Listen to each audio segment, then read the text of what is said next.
lest it be co-opted.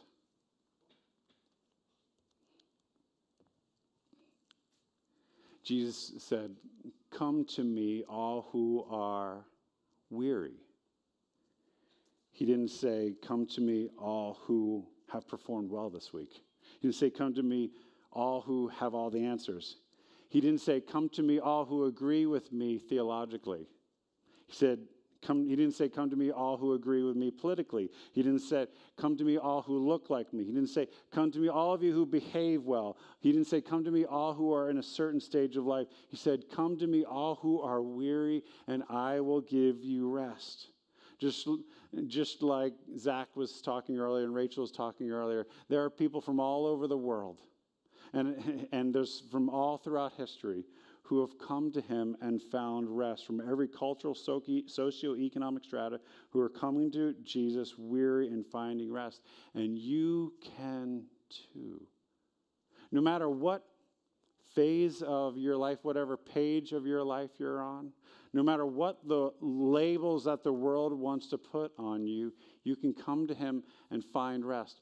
All of these things can be true for you right now. You can live in light of what is always going to be true of you, but you need to protect it.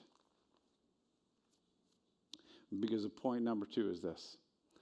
Point number two is this. You need to protect it because your joy is attached to it. He talked about these mutilators of the flesh, these dogs, these opponents who are trying to bring this other cultural label to slap on the faith.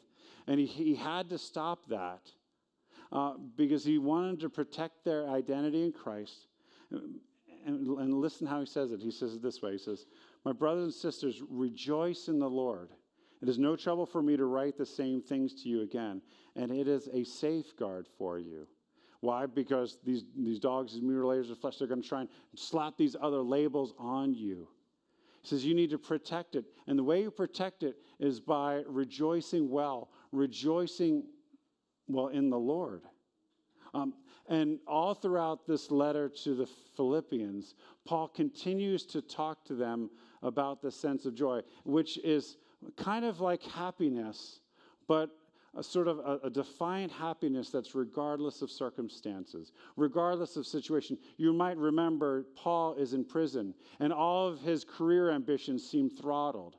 He's in prison, and all of his desires for comfort are throttled. Everything that he might want in life is throttled, and yet he is able to find joy. And within the church or within Christianity, I think that there is a myth that if you come to Jesus and if you come to Christ and you have a faith in him, you're going to have this joy that bubbles out from the inside.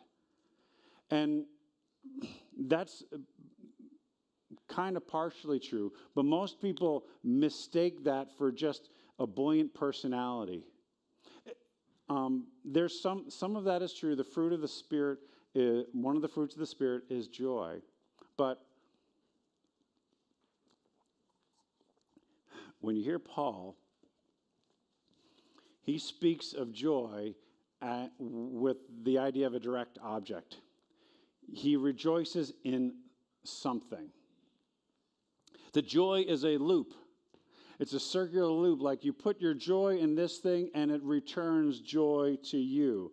A lot of folks in our region got a lot of joy out of watching the Phillies run into the playoffs this past fall. And we got a lot of joy in the Eagles run to the Super Bowl this winter, right? We attached some of our joy there, and it returns to us. It was a good thing until it wasn't, right? Grandparents, there's something about having grandchildren that you can just put your joy in them, and you just ride their upbringing or ride all the ups and downs without having to have the responsibility of those kids, right? You get all the fun without the responsibility.